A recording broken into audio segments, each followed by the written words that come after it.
Hello everyone, I am Krunal Panchal, working as an assistant professor in Computer Engineering Department at LJ Institute of Engineering and Technology.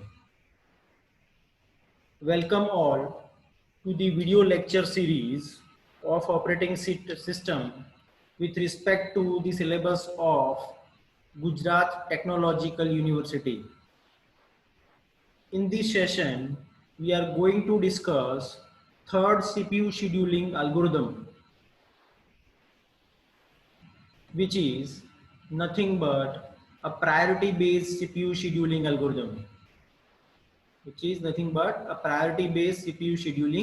algorithm, Okay, so in the previous session, we have discussed, FCFS and SJF with its pros and cons and examples. Okay, so now let us discuss priority based CPU scheduling algorithm. Okay, in the case of priority based scheduling algorithm, as name suggests, priority scheduling means a priority is associated with each process and the CPU is allocated to the process with the highest priority. Means uh, each process is associated with one priority number, okay, and which process will be scheduled for execution in the CPU, that will be finalized by the priority number. Whoever, like say for example, a process having highest priority, that process will be scheduled first for execution in the CPU. That is the main objective, or the main aim of priority based scheduling algorithm. I repeat once again, each process having a separate priority, and according to that priority number, the process will be scheduled for execution in the CPU. Okay, so there are two options we have that we will discuss later on in the next slide. So how we can come to know that based on the priority number, whether it is highest priority or we can say lowest priorities, that we are going to discuss later on. Okay, so in this uh, priority scheduling algorithm,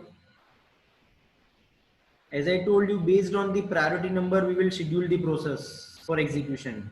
In the previous case, in the previous algorithms, like say for example, in the case of FCFS, we have considered the senior most process according to the arrival time to schedule the process for execution.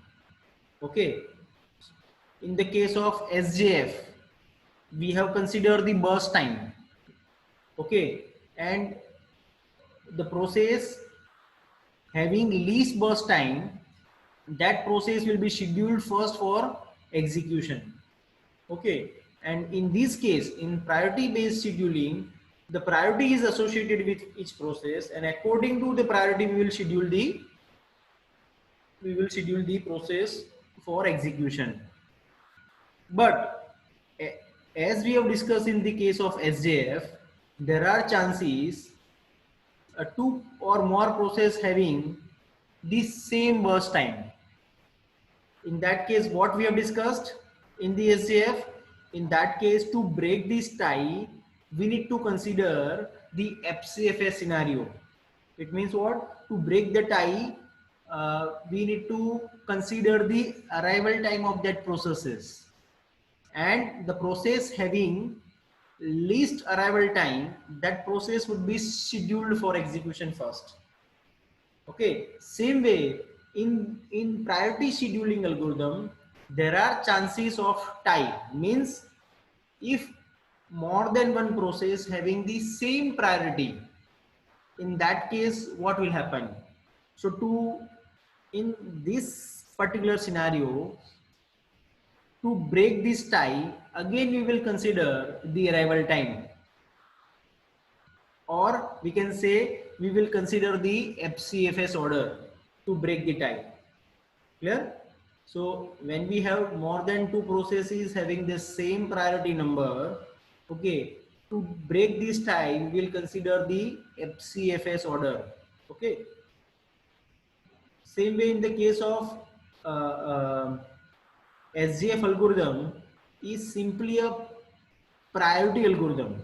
How we can say this? SGF is simply a priority algorithm because irrespective of the process, whether it is senior most process or it is junior most process, based on the burst time, least burst time, we are scheduling the process for execution. Okay, so that is nothing but one type of priority we have given to the process, and according to that we are scheduling that processes for execution. Yes, so that's why this sentence uh, tells us SJF algorithm is simply a priority algorithm where the priority is the inverse of the predicted next CPU burst. The larger the CPU burst, lower the priority, and vice versa. Means in the case of SJF, the process having largest burst CPU burst time, that will be scheduled at the last for execution. That means what? That process having lowest priority. Yes, and vice versa case, the process having least CPU burst, that process will have highest priority to schedule for execution. Yes or no? So SJF algorithm, we can say that it is one type of priority algorithm in which the priority will be given based on the burst time. Okay, so this is very important sentence. Okay, now the next sentence tells us priority scheduling can be either primitive or non-primitive. Priority scheduling can be either primitive or non-primitive. What it means actually, as we have discussed the meaning of primitive and non-primitive in the previous session. So for many a times we have discussed what is primitive and non-primitive, that we are not going to discuss again and again. So in the case of priority scheduling, just like SJF have two flavors, like one is primitive SJF and second one is non-primitive SJF. Same way, in the case of priority scheduling algorithm, there are two flavors. One is a primitive priority algorithm and second one is non-primitive priority algorithm. So now what is primitive priority scheduling algorithm? So a primitive priority algorithm will preempt the CPU if the priority of the newly arrived process is higher than the priority of the currently running process. Just the concept is same as far as primitive is concerned. Yes, but in this case preemption will be based on the priority. Okay, will be based on the priority. In the case of SJF, preemption would be performed based on the burst time, least burst time we can say. Okay, but in this case preemption would be performed based on the higher priority. Okay, now means what, if any process execution is going on, and if any high priority process come into the existence, so the ongoing process has to be primed and give the priority to the newly arrived process for execution in the CPU. Okay, so that is nothing but the scenario of primitive priority scheduling algorithm. Okay, in the case of non-primitive, as you know very well, if any process execution is going on, if any new arrived process having the highest priority highest priority, still the highest priority process, or you can say newly arrived process, cannot forcefully preempt the ongoing execution of the process in the CPU. So that is nothing but the non-preemptive priority scheduling algorithm scenario. In that case, the because newly arrived process cannot forcefully preempt the ongoing execution. So what will happen in the case of newly arrived process? So newly arrived process will be stored in the ready queue, okay, at the head position of the ready queue. Means what? It will store at the head position because uh, that process having the highest priority. So once the ongoing execution of that process is completed, or if it is going for IO operation, in that case that highest priority process will be scheduled for execution. Okay, so this is non scenario of non-preemptive priority algorithm. Okay, now consider, with the help of this example, okay, we will understand the priority based CPU scheduling algorithm in detail. So consider the following set of processes assumed to have arrived at time 0.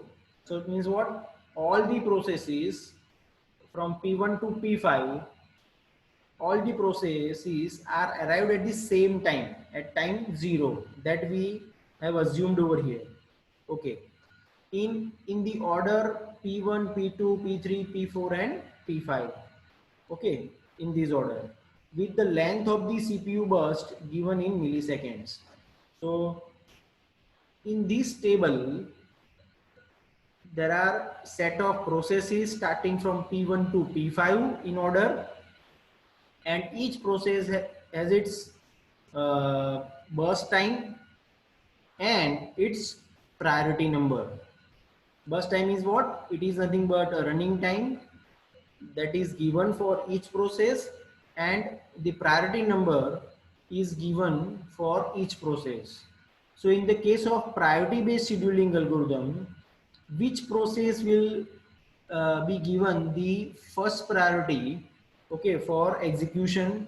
So there are two ways through which we can uh, consider the priority number, and based on that we can schedule the process for execution. First one is, the first case we can say that the higher number would be considered as highest priority, or we can say lowest number would be considered as highest priority. I repeat once again, the first case is what? Highest number would be considered as highest priority, and case number 2, because in some books they have considered highest number as the highest priority, okay, and in some books they have considered the lowest number as the highest priority. So we will go for case number 2, in which the lowest number would be considered as highest priority. Okay, so and according to that we will schedule the process, because it is priority based scheduling algorithm. So let us discuss this example. Okay, so first of all, what we need to do is, we need to first of all draw the Gantt chart based on these inputs that we have. So as you know very well, all the process arrived at the same time, time 0. So now it is very simple, because all processes are ready for execution and they are waiting in the ready queue. So now, according to the priority number, highest priority number, we will start scheduling the process for execution. So in this case, which process having the highest priority? Because we have considered the lowest number as the highest priority, so P2 process having the lowest number in terms of priority, so that's why we will schedule P2 process first, in the for execution, okay, in the CPU. So P2 will be scheduled first, and what is the burst time of P2? 1 millisecond. So starting from 0 to, because at time 0 all process is arrived, so at starting from 0 P2 is started uh, first, okay, and it will be executed for 1 millisecond. Okay, after 1 milliseconds, what is the next process? Because P2 is successfully executed. Okay, now the next one is the next priority number, means what, the highest, the next higher number of these number is what, 2. So now P5 will be executed in the CPU because the priority number of P5 is 2. Okay, so P5 would be executed, and what is the burst time of P5? 5. So 1 plus 5 is equal to 6. So P5 executed successfully and it come out from the system. Then what is the next process having the highest priority number? 3. 3 is nothing but P1. P1 will be executed, and what is the burst time of P1? 10. So 6 plus 10 is equal to 16. So up to 16 milliseconds P1 would be executed, and once it is executed successfully it will come out from the system. Then the, what are the other choices we have? P3 and P4. Okay, so P3 and P4, if you compare the priority number, so P3 having the highest priority as compared to P4, or you can say as compared to other processes in the ready queue. So P3 would be scheduled. Okay, and what is the burst time of P3? 2 unit. So 16 plus 2 is equal to 18 milliseconds. Okay, so up to 80 milliseconds P3 is executed, and once it is executed successfully, it is come out from the system. Then the last one is P4. P4 would be scheduled for execution, and what is the burst time of P4? 1 unit. So 18 plus 1 is equal to 19. In this way you can prepare the Gantt chart, and because all the process arrived at the same time, okay, and the processes are scheduled based on priority, so we can easily find out the waiting time for each process, because we have considered non-preemptive scenario in this case. So we can simply find out the waiting time. Say for example, if I want to find out the waiting time of P1, it is simply 6. 6 is the waiting time of P1. Same way P2, waiting time of P2 is nothing but 0. Same way P3 waiting time of P3 is nothing but 16. Waiting time of P4 is nothing but 18, and waiting time of P5 is nothing but 1. So according to these values we can easily find out the average waiting time: 6 plus 0 plus 16 plus 18 plus 1 divided by number of processes. How many processes we have? 5 processes. Divided by 5, if you calculate this value, the final average waiting time is 8.2 millisecond.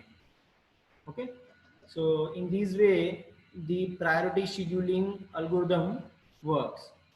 Okay, now what are the so it is working fine, and we can easily schedule the processes based on the priority number. But there is one problem when we are talking about priority based scheduling algorithm. So let us discuss that problem in detail. So the problem with priority scheduling is nothing but a problem which needs to be considered as major problem with priority scheduling is indefinite blocking, or you can say starvation. No, this starvation word is new for you. So what do you mean by starvation? So starvation means if processor or you can say CPU is doing biasing, in that type of scenario the starvation would be present. Say for example, in the case of FCFS algorithm, is there any starvation? No. Why? Why there is no starvation in the case of FCFS algorithm? Because irrespective of the burst time of the process, we are not considering the burst time. We are considering only and only the arrival time of the process, and according to the arrival time, we are scheduling the processes for execution. Means whoever come first will have the CPU first for execution. Means what? In that case, there is no injustice between processes. Okay, by the CPU. Means what? CPU is not biased in this case. Whoever come first, that process can use the CPU first. Okay, so according to the arrival time, we are scheduling the process in the case of FCFS algorithm. So that is the reason why there is no starvation in the case of FCFS algorithm. Second algorithm we have discussed, is there any starvation in it? Second algorithm was SJF, shortest job first. Yes, there is a starvation in the case of SJF because that algorithm is doing biasing. Why? Why it is biased? Because even though, because we are scheduling the process, we are giving the priority to the process based on the burst time. Okay. And according to that, we are scheduling the process for execution. But what is the problem? If a process is, say for example, a senior most process, and that process having the highest burst time, that process will have the least priority to schedule for execution in the CPU. Even though it is senior most process, that process came first as compared to the other processes, still that process do not have chance to execute in the CPU. So that is a biasing. Yes. So again, in the case of SJF, because of processor is biased, the starvation is present. Same way in the case of this algorithm, priority based scheduling algorithm, definitely processor is biased, because again in this case we are giving the priority to the process based on the priority number. We are not considering the arrival time to schedule the process or to give the priority to execute in the CPU. So again, the CPU is biased. So that's why in the case of priority based CPU scheduling algorithm, starvation is present. So that is a main drawback, or we can say problem, when we are talking about priority based scheduling algorithm, or we can say SJF CPU scheduling algorithm. So let us read that sentence again, because I have already explained the concept. So a process that is ready to run but waiting for the CPU can be considered as blocked process. Yes, process is ready. Process already arrived in the ready queue, and that process is a senior most process. Still, that process has to wait for a long period of time to get the CPU. So that state is nothing but, we can say, block state. A priority scheduling algorithm can leave some low priority processes waiting indefinitely. If these wait is indefinite, it means what? In that case, uh, there could be considered as starvation. Okay.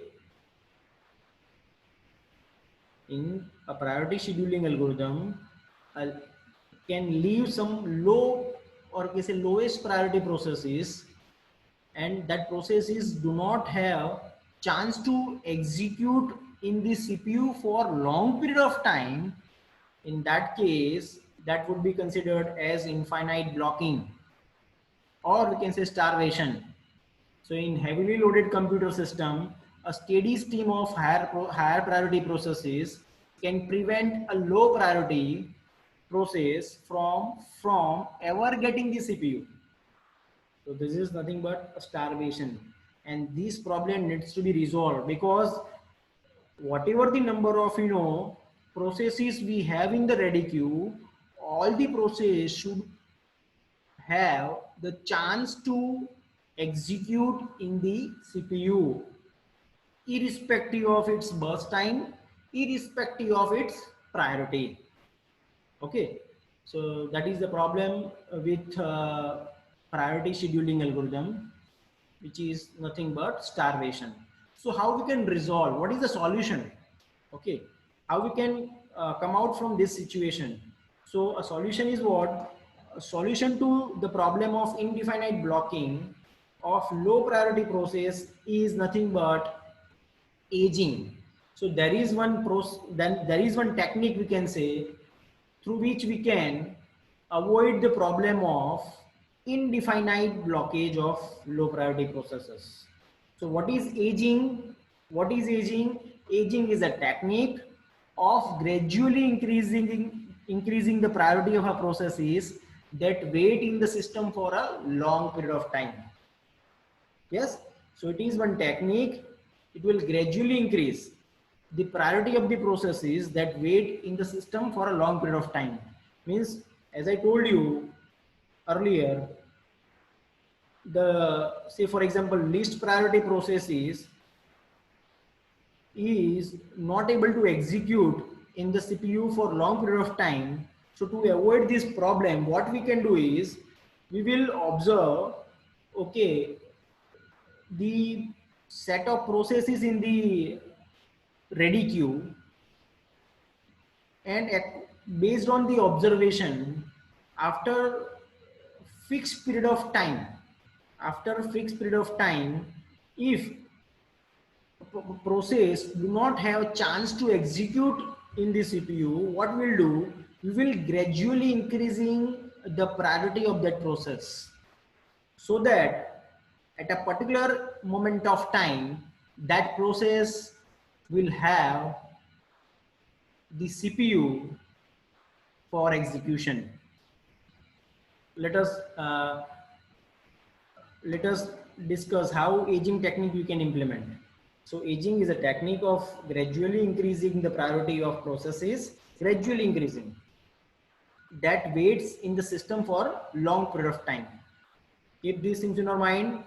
We are applying this technique for lowest priority processes having not support of any resources for execution. Okay, so how we can resolve this problem with the help of aging technique? So for example, if priority range from 127 low to high, low to 0 means high, because we have considered the lowest priority number is nothing but lowest number is the highest priority, and the highest number is the lowest priority that we have considered in this example, because we have scheduled P2 process first. So lowest number would be considered as highest priority. So same scenario we have taken over here. If priority ranges from 127 to 0, means 127 process having the lowest priority and the 0th process having the highest priority, we could increase the priority of a waiting process by 1 every 15 minutes. Means say for example, if 127th process having the lowest priority, what we will do, after a fixed period of time, that is nothing but a 15 minutes, after every 15 minutes we will increase the priority of this process. Means 127th process, after 15 minutes the 127th process priority would be increased by 1. So 127 will become 126. Again, after next 15 minutes, again we will increase the priority of that process, and now it is increased by 1. So now it is 125, and so on.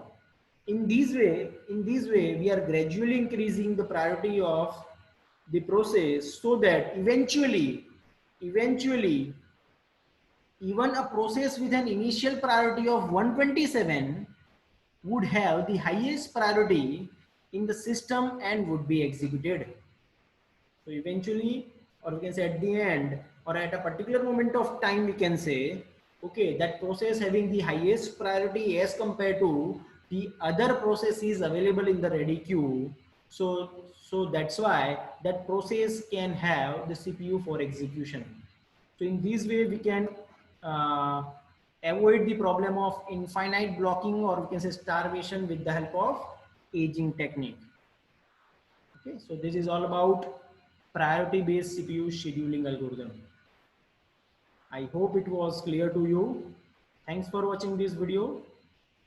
See you in the next one.